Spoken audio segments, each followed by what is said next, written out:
अयोध्या में प्रकट हुए हनुमान वानर बनकर पहुंच चुके हैं, वो भी ये मूर्ति के साथ।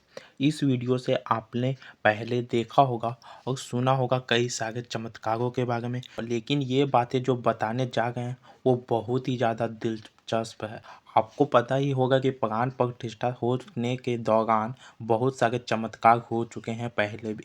सबसे पहले गिद्धों का झुंड, अयोध्या के आसपास में बहुत सारे गिद्धों आ चुके थे और वहाँ पर ये नॉर्मल बहुत लोगों को लग रही थी, लेकिन बहुत लोग इसे जटायु के वंशज भी कहकर पुकार रहे हैं। और इसके साथ साथ अयोध्या के आसपास में बंदरों का झुंड भी देखा गया।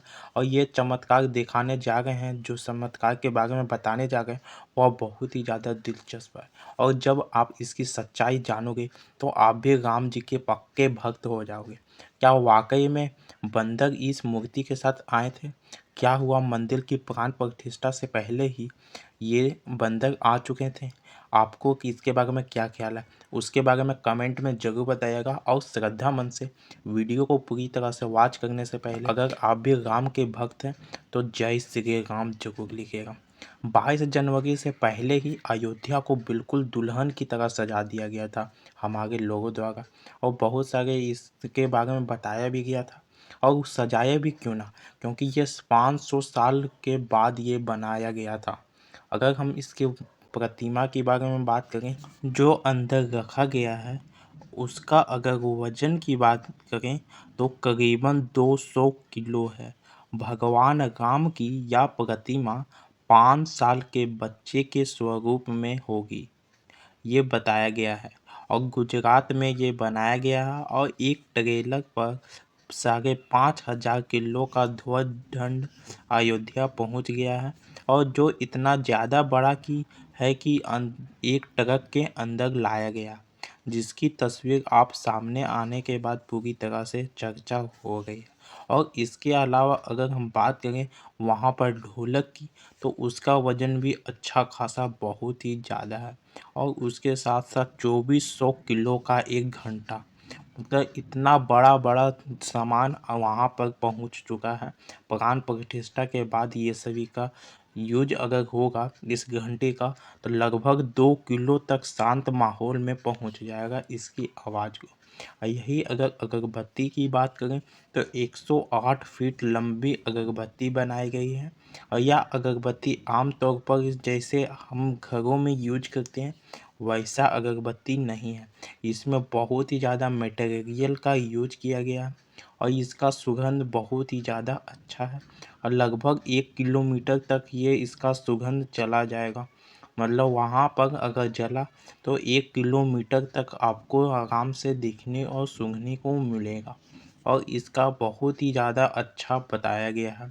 बहुत सारे ऐसे ऐसे मटेरियल से बनाया गया है जो आज तक कभी भी किसी भी तरह का यूज नहीं किया गया था। इसके साथ साथ दुनिया का सबसे बड़ा ताला भी बनाकर तैयार किया गया था। और या क्या आप कल्पना भी कर सकते हो कि 1100 किलो का दीपक भी बनाकर गुजरात से अयोध्या लाया जा सकता है, लेकिन हुआ है। आप जानकर हैरान हो जाओगे कि इतनी ज़्यादा अलग कि लोग दूर दूर से देखने के लिए वहाँ पहुँच गए। क्योंकि पहुँचे भी क्यों ना, ये हमारी बहुत ही ज़्यादा संस्कृति की बात हो जाती है। हमारे धर्म को सबसे आगे की ओर लेके जाने के लिए इसका बनना बहुत ही ज़्यादा ज़रूरी था। और इसके अलावा भी अगर आप प्रभु श्री राम के मंदिर में ऐसे चमत्कार हुए हैं जिसकी अयोध्या से लेकर पूरे भारत में लगभग चर्चा ही हो गई है। वही मंदिर के यज्ञ के लिए अगर हम बात करें तो राजस्थान से 650 किलो का देसी गाय का घी, जो कि हम सब यूज करते हैं, वो सब पूरी तरह से बकवास रहता है, चाहे किसी भी कंपनी का हो। लेकिन ये देसी गाय का घी भेजा गया है जो कि एकदम शुद्ध है। और ये 550 किलो तक भेजा गया है गुजरात द्वारा। लगभग सभी देशवासियों को इस राम भक्त का इस दिन का बहुत ही ज़्यादा लंबे समय से इंतजार था। अयोध्या में 22 जनवरी से लेकर 25 मार्च तक कोई खास कार्यक्रम को आयोजन किया जाएगा। इस बीच मंदिर के गर्भगृह में के निर्माण का काम 24 घंटे चल रहा है। मतलब जब शुरुआत हुआ था तो वैसा गति नहीं था, लेकिन 22 जनवरी तक आते आते बहुत ही ज़्यादा जल्दी से काम किया गया है।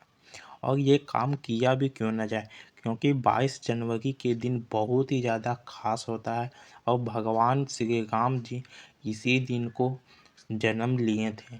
अगर हम आगे पूर्वज की बात करें और ज्योतिष लोग भी यही बताते हैं कि राम जी का जन्म इसी दौरान हुआ था।